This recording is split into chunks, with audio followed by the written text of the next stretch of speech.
What moment made you proud to serve your country? It wasn't a medal, a parade, or some heroic battle story. It was a quiet afternoon in a dusty village halfway across the world. Our platoon was running security for an engineering unit tasked with fixing a busted water pump in a place where clean drinking water was a luxury. I'll be honest, when they told us the mission, a few of us grumbled. It didn't feel like the real army work we trained for. No action, no adrenaline, just standing in the sun while guys in hard hats twisted bolts. But then I saw the kids, barefoot, skinny, watching from behind crumbling walls. They didn't rush us, didn't beg for candy like we'd seen elsewhere. They just stood there, quiet, curious, and thirsty. Their mothers kept them back, eyes wary but hopeful. The pump hadn't worked for months. The river nearby was polluted, and people were getting sick. The engineers struggled for hours, sun beating down, dust sticking to sweat, tools clattering on metal. At one point, I thought they were going to call it quits. But then, this beautiful sound, a cough, a hiss, and finally, water gushed out, clear, cold, steady. It splashed into old plastic buckets and tin cups people had brought, filling faster than they could swap them out. The kids broke first, laughter, squeals, hands slapping water in the air.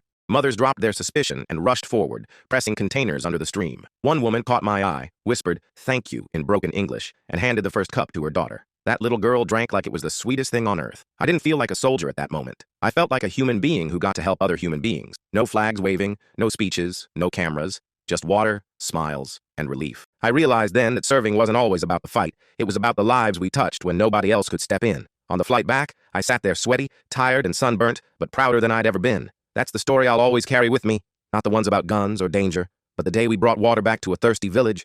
And when I tell people I served, that's the picture that flashes in my mind. Not war, but hope. Years later, when I see my own kids drinking from the tap without a second thought, I remember those children in that village and silently remind myself why it mattered. That's the real reason I'll always be proud. Even if nobody else remembers that day, I always will.